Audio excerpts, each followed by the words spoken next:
Est-il surprenant qu'à la fin de l'âge, à la veille du triomphe millénaire de l'Église, toute la hiérarchie des puissances du mal s'emploie à séduire et à submerger ses futurs juges?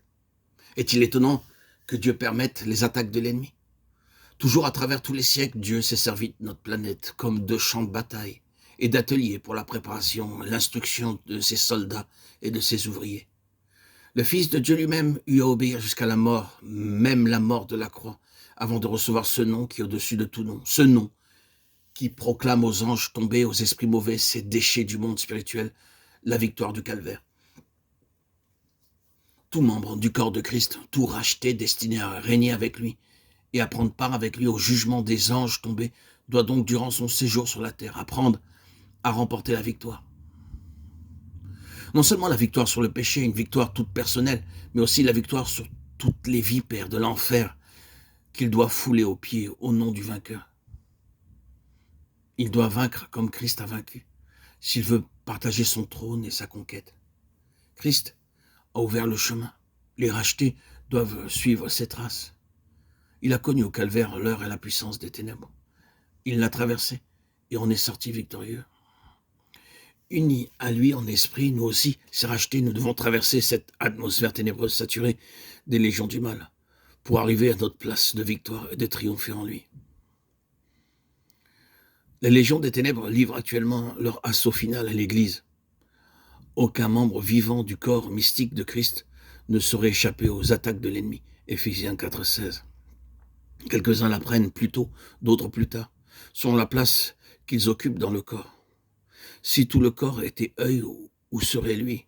1 Corinthiens 12, 14, 21. Ceux qui sont les pieds le seront les derniers, mais ils l'apprendront aussi bien qu'ils soient dans le corps d'ascension, la partie qui touche le plus à la terre. Il y a des élus qui sont tombés victimes et qui tombent victimes des ruses de l'ennemi, à leur propre jugement. Ils sont inutiles pour le service du Seigneur. Toutefois, lorsqu'ils discernent que tous les pièges où ils sont tombés peuvent se transformer en autant de degrés de victoire, et qu'ils comprennent que leurs expériences peuvent servir à la délivrance des victimes de l'ennemi, ils se lèvent à nouveau et deviennent les yeux du corps de Christ. Ils le guident et lui ouvrent le chemin à travers les légions hostiles du prince des ténèbres, dans les lieux célestes. Alors, ce que Satan avait pensé en mal devient l'occasion d'un glorieux affranchissement, et ils rendent témoignage à la sagesse infiniment diverse de Dieu devant les hommes, les principautés et les puissances. Éphésiens 3,10. Satan et ses légions peuvent espérer reculer le moment du jugement qui doit fondre sur eux, mais les plans de Dieu sont immuables, ses desseins s'accompliront.